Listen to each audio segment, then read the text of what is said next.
Son fief, perché sur les contreforts du Larzac, alimente son inspiration depuis les années 70. Daniel Chotard est un sculpteur passionné depuis toujours par la nature qui l'entoure. Il y en a qui ont des rangées de platanes, moi j'ai fait une rangée de sculptures. Et donc c'est des arbres. Donc ça c'est du basalte, c'est des galets de basalte qui étaient dans l'Allergue en fait, la rivière de l'Odève. Là il y a plus de 2 tonnes. Ah oui. Oui, 2 tonnes. Donc le tronc il est un peu costaud. Ensuite ici ça c'est de la... Ah, laissez-moi deviner, c'est quoi c'est de la pierre? Non. De la tuile? Ouais, c'est des tuiles. Là, il n'y a pas trop de doute. Bon, par contre, il a fallu aller les ramasser Ah, parce qu'en plus, vous et ramassez choisir vous. que les blanches.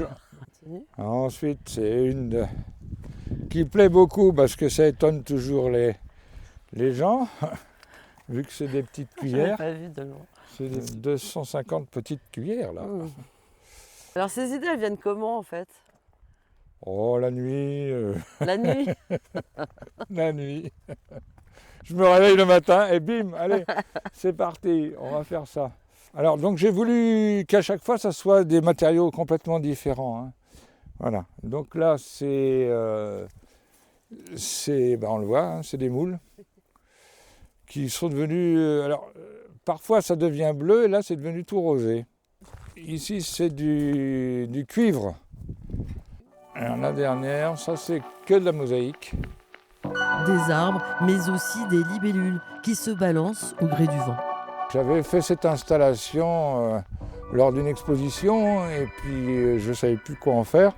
Donc j'ai décidé de l'installer ici.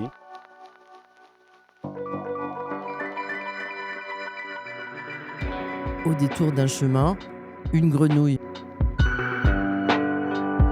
Ou plutôt un gîte. Dans ce lieu, je parle de résidence parce que ça permet à d'autres artistes de venir travailler, s'inspirer parce que c'est un bel endroit. En fait, c'est une portière de bagnole, donc il y a un bouton et ça descend la vitre et ça la monte. Et des gîtes, il y en a 4 sur le domaine, tous différents, parfois cachés comme ici, dans les arbres. Hop là. C'est quoi ça encore? Alors ça, c'est le gîte aux étoiles. Il est allumé, mais on ne voit pas bien à cause du fait que c'est en plein jour, quoi. Je me suis amusé à faire les constellations. Ici, il y a Orion, le grand chien.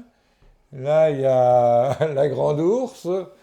Après, il y a, je ne sais plus, Cassiopée, je ne sais plus trop, la petite ours. Voilà. Avec une jolie salle de bain, ma foi. Un peu 1900, les décors. Daniel Chotard sculpte des œuvres personnelles, mais répond aussi à des commandes, comme avec ce gros poisson en bois, qui va bientôt rejoindre la ville de Marseille avec 2 autres congénères. Pour une aire de jeu. En fait, voilà, les enfants vont pouvoir monter dessus.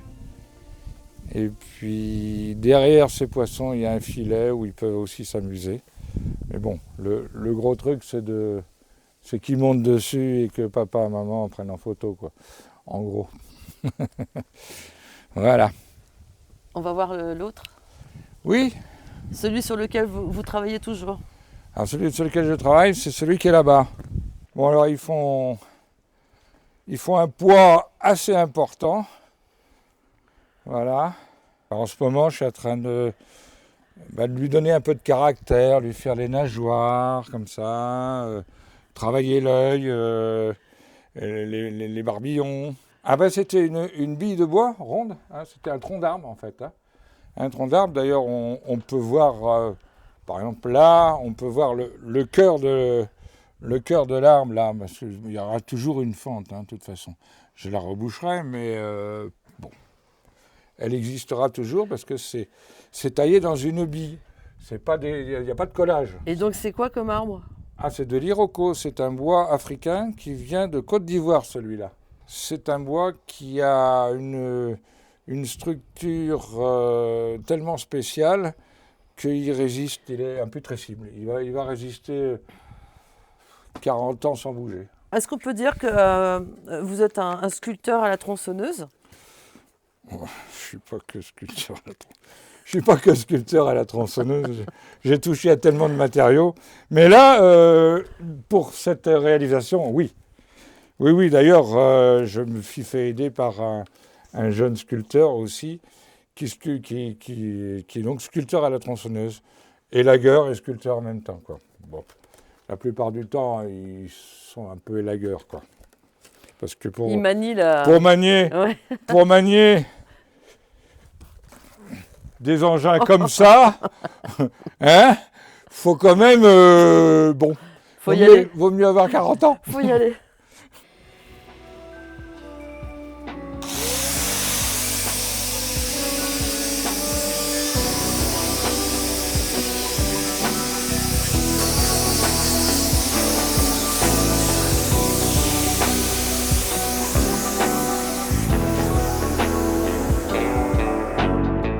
Mais il n'a pas toujours fait que des structures pour les enfants. Dans son atelier XXL, l'artiste travaille le métal, le marbre, le bronze, le verre et le bois. J'ai changé, je suis devenu plutôt constructeur de décors d'opéra. Le bal masqué, par exemple, avec Tête de Mort, là, et puis Fidelio, pour les contes d'Hoffmann, Carmen, qu'est-ce qu'il y a encore? Je ne sais plus, en tout cas beaucoup. Puis c'était pas vraiment mon truc, moi l'opéra je connaissais pas vraiment. J'ai appris à aimer en fait l'opéra grâce au décor, quoi. Voilà. Après 40 ans de carrière, Daniel Chotard espère maintenant partager davantage avec d'autres artistes. Vu la grandeur de l'atelier et tout l'outillage que j'ai, j'avais envie pour ma retraite de partager cet espace avec d'autres artistes. Donc j'ai décidé de faire une résidence d'artistes et donc construction de gîtes. Mais comme les artistes sont toujours fauchés, il y a des touristes aussi qui viennent, mais aussi qui font des ateliers de sculpture, de soudure, et les enfants souvent ils font des ateliers avec moi. Ils adorent ça. C'est ce que je marque sur le site. Je mets, si vous avez envie de vous éclater, et dans un lieu un peu atypique et réaliser quelque chose, ici c'est possible.